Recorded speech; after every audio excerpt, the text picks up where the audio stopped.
লক্ষ্যে চট্টগ্রাম ৫ আসনে ধানের শীষে ভোট চাইলেন ব্যারিস্টার মীর মোহাম্মদ হেলাল উদ্দিন। প্রতিবেদনে ছিলেন মোহাম্মদ শাহজালাল রানা, ক্যামেরায় নুরুল আমিন সুমন। পরিবর্তন ও উন্নয়নের লক্ষ্যে চট্টগ্রাম ৫ আসনের প্রিয় অভিভাবক ব্যারিস্টার মীর মোহাম্মদ হেলাল উদ্দিনকে ধানের শীষ প্রতীকে ভোট দেওয়ার আহ্বান জানানো হয়েছে। সোমবার ৯ ফেব্রুয়ারি ২০২৬ বিকেলে বায়েজিদ বোস্তামী থানা বিএনপির উদ্যোগে অনুষ্ঠিত এক পথসভায় এ আহ্বান জানানো হয়। পথসভাটি খলিল শাহ মাজার প্রাঙ্গণ থেকে শুরু করে বটতল মাজার, কুলগাঁও তালুকদার বাড়ি হয়ে পুনরায় খলিল শাহ এলাকায় এসে শেষ হয়।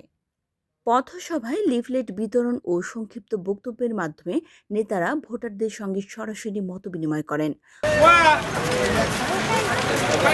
পথসভায় বক্তব্য রাখেন সৈয়দ জাকারিয়া সেলিম, সাবেক সভাপতি বায়েজিদ বোস্তামী থানা বিএনপি, মাহবুবুল আলম, মহানগর কৃষক দলনেতা আলী আসলাম, সাবেক সভাপতি জালালাবাদ ওয়ার্ড বিএনপি, তৈয়বুর রহমান, বায়েজিদ বোস্তামী থানা যুবদল সংগঠক, মোহাম্মদ জাহিদ, বায়েজিদ বোস্তামী থানা যুবদল সংগঠক, মোহাম্মদ ইদ্রিস, থানা বিএনপি সংগঠক।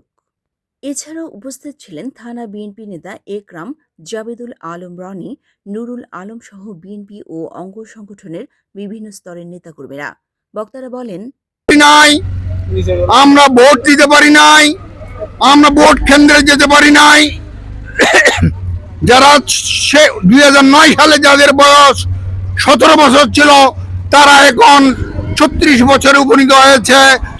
এবারে তারা 36 বছরে এসে 18 বছরের জায়গায় 36 বছরে এসে তারা আজকে ভোট দেওয়ার জন্য প্রস্তুতি নিচ্ছে। বন্ধুরা আমার, আপনারা জানেন আজ গণতন্ত্র এই নির্বাচনের মধ্য দিয়ে গণতন্ত্র প্রতিষ্ঠা হবে।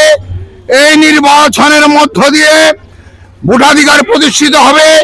এই নির্বাচনের মধ্য দিয়ে মানুষের ভাগ্য উন্নয়ন হবে।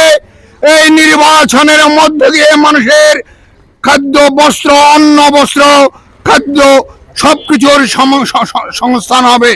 চট্টগ্রাম ৫ আসনের সার্বিক উন্নয়ন, গণতন্ত্র পুনরুদ্ধার ও জনগণের অধিকার প্রতিষ্ঠার জন্য ধানের শীষের কোনো বিকল্প নেই।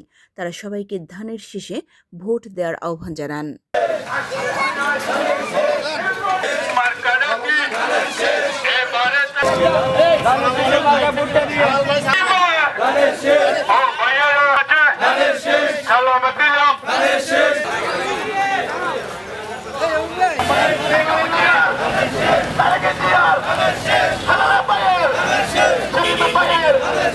Vamos,